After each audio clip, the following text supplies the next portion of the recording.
Let's try this again, shall we? Guys, I gotta tell you, I'm pretty pissed off right now. I just finished recording a half-hour video, a half hour of me sitting here bullshitting. And I went back to check the audio before I uploaded it, and the audio and the video was so fucked. It was so out of sync that I was like, what the fuck, man?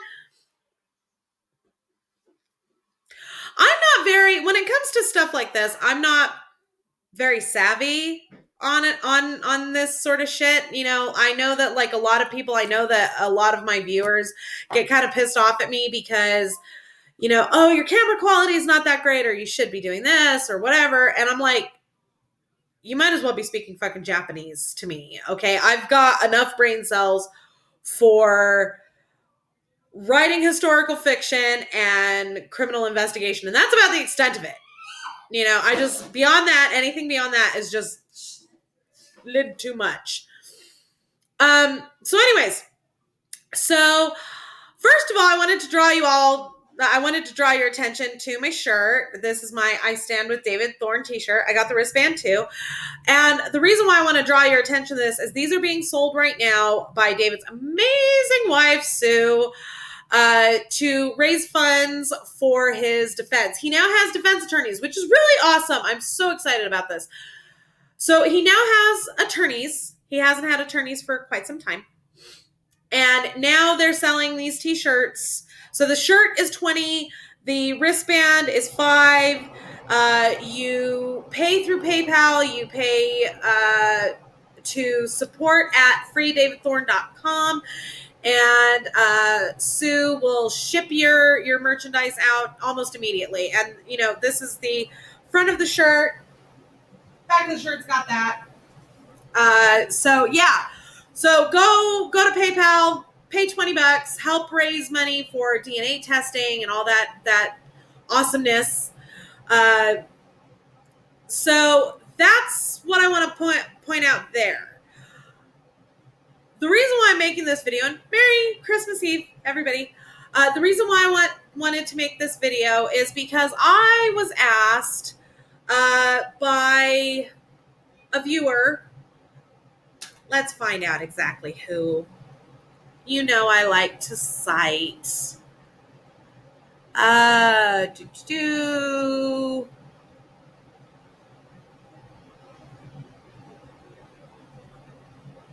Goldscope Productions. Goldscope Productions on YouTube asked me, you know, he said, you know, Casey, I've watched a lot of your videos. I think you're a great investigator. You know, what do you think happened to Teresa Halbach? So I wanted to make this video to sort of give you my thoughts on it.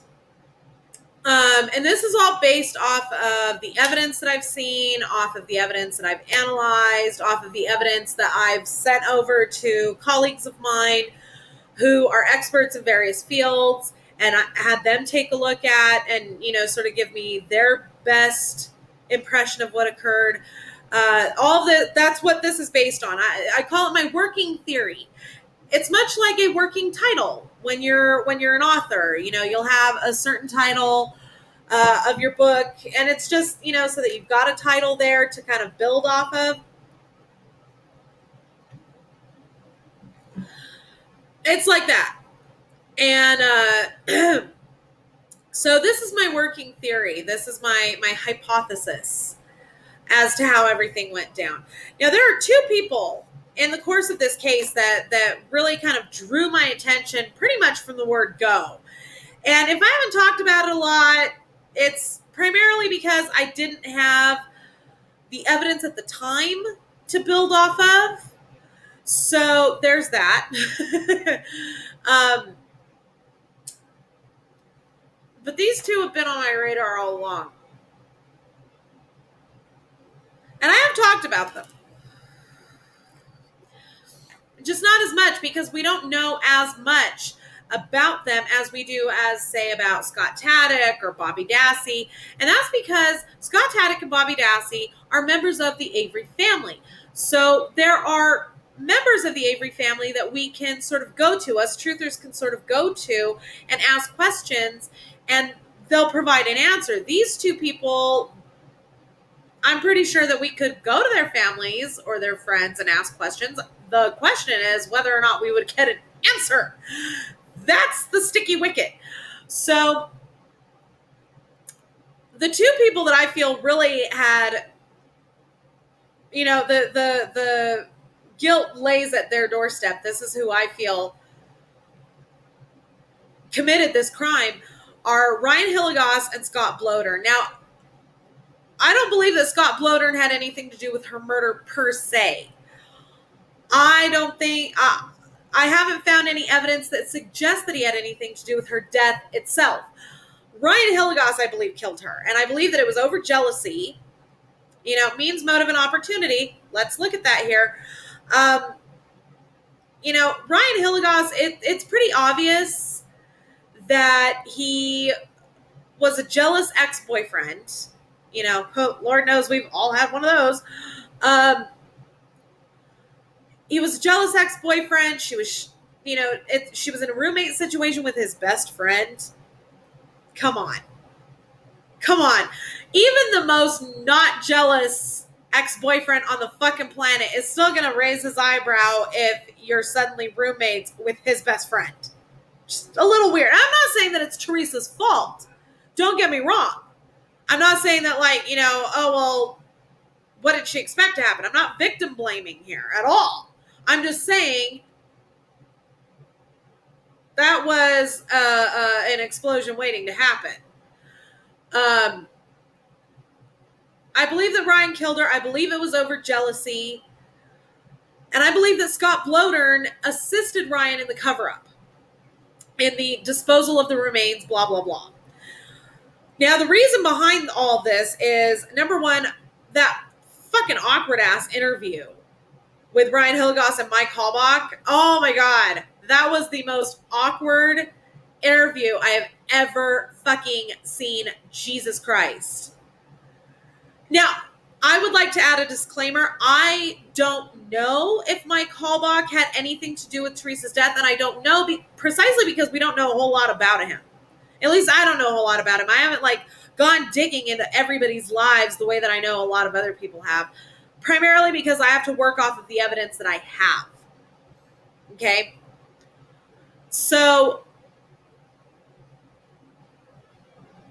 I don't know. I don't believe that Mike Halbach had anything to do with her death.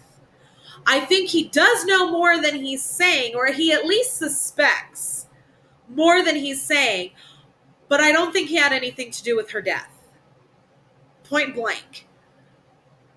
Ryan,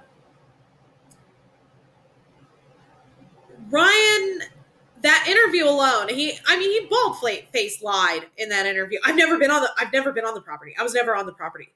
Oh, bullshit. We have fucking sign-in sheets that show that you were, Ryan. Then the fact that he had her date planner, that's suspicious as shit right there. Because I'm sorry, but I've worked outside sales, and you keep all of your equipment and materials with you at all times. So why the fuck did he have it? Is my question. The boxer's fracture on his hand and the scratches, that's really fucking suspect. But the thing that really did it for me, the thing that really put Ryan on my radar, was the fact that he basically took control of the missing persons search.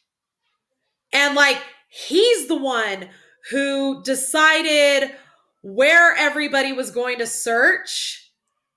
If that's not fucking damage control like a motherfucker, I don't know what is. And kids, I've said this many times before, and I know a lot of you know this, but for those of you that haven't been paying attention, most perpetrators, especially serial killers, but you see this with other perpetrators as well, will often insert themselves into the investigation or into the search because they're trying to control the situation. Or, they're trying to control the situation, and or they're getting a charge out of the chaos that they're creating, which is really kind of telling. It's really... So there's that. Ryan inserting himself and sort of leading the way, and then that whole fucking thing with Pam. It was just really suspicious to me. I'm like, wait, Ryan, you mean to tell me that you are leading the charge? You're like going all out on the search for this ex-girlfriend of yours, who, by the way, you keep telling everybody is just your friend. Never mind that you dated the woman for 5 years on and off-ish. You're her ex-boyfriend. You guys were not friends. You were lovers. Get it right. So the fact that you are leading the charge, but you're describing your relationship to her as a friend, as a friendship, and then you testify on the stand that you can't remember what time of day it was the last time you saw her. That's all really Twilight Zone to me. That's just, what the fuck? So there's that. Scott, I don't think he had anything to do with her death, but I do believe that he had something to do with the disposal of her remains. And I say this because Scott had been living with her for 8 months. They had been living in the same house for 8 months. And he testified that he often left the house earlier than Teresa did. But he didn't raise the alarm until the third morning that her car wasn't there. Now, that could be explained away, and I know guilters are going to say this, because Ryan said on the stand that she's been known to, take off overnight out of town without telling anybody.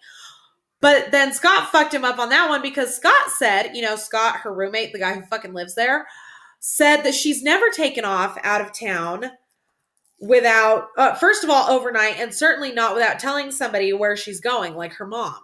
But her mom was surprised that she wasn't home. So that just threw Ryan's little bullshit all out the fucking window there, didn't it? Now, that alone is, Scott not raising the alarm for 3 days is really suspicious to me.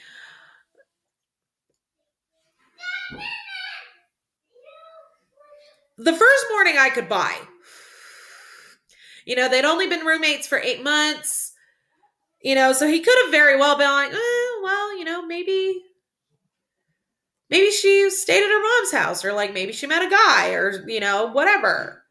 Roommate situations, especially since she described him as a pig, is the kind of thing where you're just kind of like, maybe it's just not my business. The second morning, however, I'm having a little bit more trouble understanding why he didn't, and for him to call her mom, that denotes a prior relationship, a prior knowledge of her family. So why didn't he call her mom on the second morning? Unless he knew that there was no point. Just saying, do with it what you will. Now,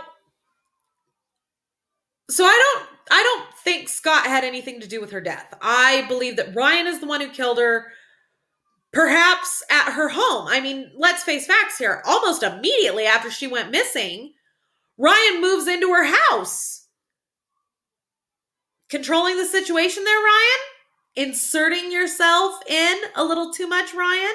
And then that whole thing with the emails and the voicemails and all of that points at Ryan being the killer. Now, I would love if Zellner somehow manages to get into Teresa Halbach's house to spray it down with luminol, because the fact that Ryan moved in there is really suspicious to me. I can almost guarantee that that's the primary crime scene. Now, as for Manitowoc County and Calumet County, I don't believe that they had anything to do with Teresa Halbach's death. That's stretching it a little bit. I mean, are they fucking dirty as shit? Fuck yes, they are dirty as shit.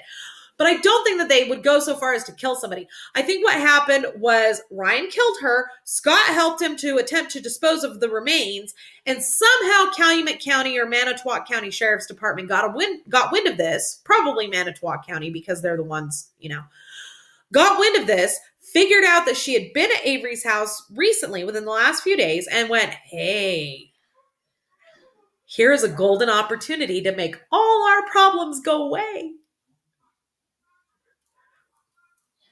Jackpot, baby.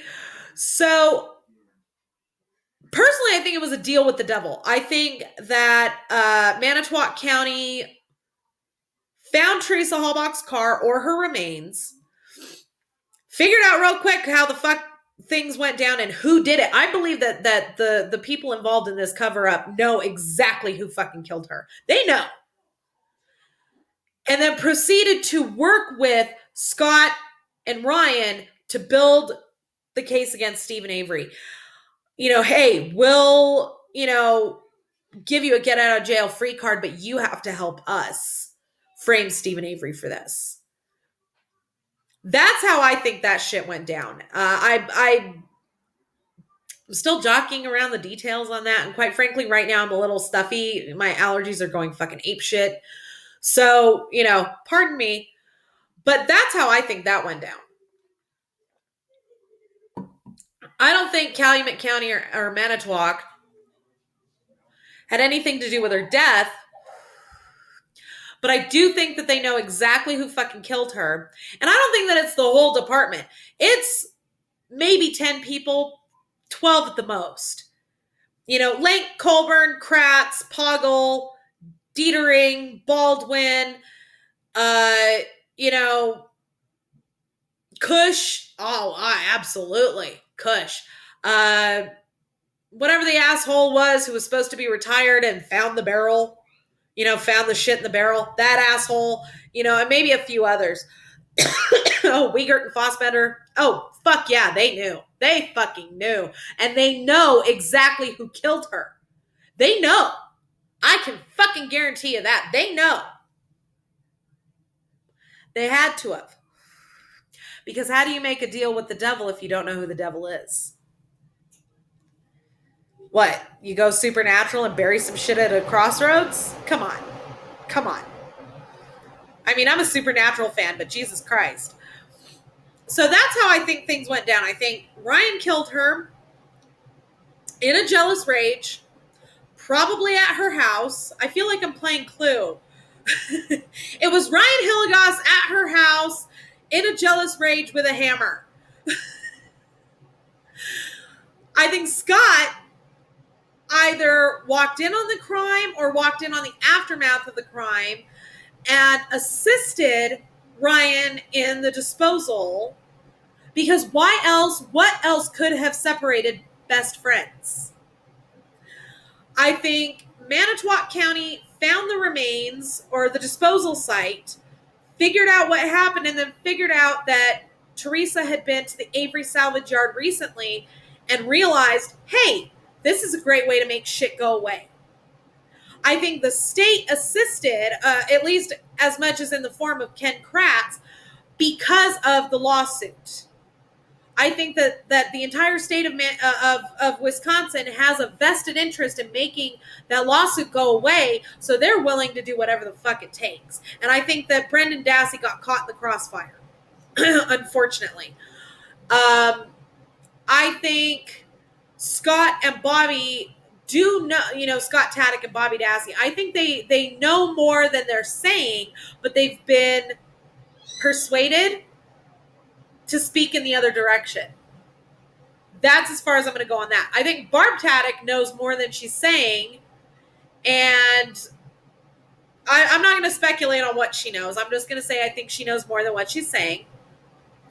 But I personally, that's my theory. I think Ryan killed her. Scott helped him cover or, dispose. And Manitowoc County got wind of it and figured out what the fuck was going on. And then roped Calumet County in under the guise of, we've got a conflict of interest because this is Steven Avery. So that's how I think that went down. That's my working theory. If anybody's got something else with evidence to back it up, and something other than Steven Avery killed her, because I'm sorry, but the physical evidence, the actual physical evidence, does not speak to that. So let's just throw that shit out the window. And anything other than Edward Wayne Edwards. That is the fucking lazy man's way of explaining things. I'm sorry, but it is. If you've got any other theories with evidence to back it up, I'm all ears, but that's what the evidence is telling me. So that's my working theory. And there's a reason why I haven't put out my theory up until now, is because my whole purpose behind these videos was not to tell you what I think happened, not to tell you what I thought was significant. My whole point of doing these videos has been to stimulate your thought processes, what you think, stimulate your research, and, tell you, well, hey, I saw this over here. This is what I think it means. How about you? What's your thought process on this? And just to sort of stimulate everybody else to look a little bit deeper, to dig out the layers and sort of, unravel things. That's been my whole goal with these videos, was not to tell you what I thought happened, but to stimulate you thinking for yourself anything other than what the media and Ken Kratz told you to think. That's been my point. But since somebody asked what my theory is, there it is. That's my theory. Ryan Kilder, Scott helped him with the disposal, and Manitowoc County got wind of it and made a deal with the devil. That's what I think happened. Kind of like the Nathan Riom case, where the DA made a fucking deal with a known pedophile to convict innocent people of a rape. That's how I feel that went down.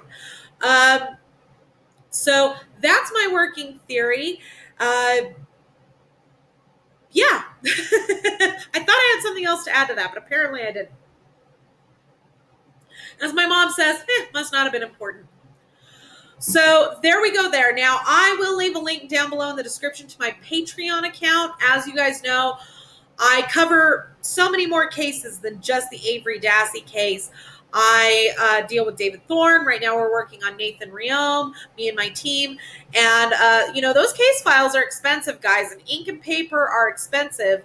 And, we're not just talking ink and paper here. We are talking, paying for the case file. We are talking postage, shipping, handling, all that shit. So if you want to really, help us out in making a difference in other people's lives, because it's not just me that does this. I have a whole team of people that work with me on this. I'll leave a link down below to my Patreon account, so that if you want to assist us in making a difference in people's lives, you can. So that's what I've got for this video. Thank you all very much for watching. Don't forget to subscribe to me here on YouTube. Don't forget to follow me on Twitter, Mama Phoenix 6. And if you boogie on over to the About page here on my channel, you'll find everything from my Pinterest boards to my Facebook fan page. Thank you all for watching, and Merry Christmas.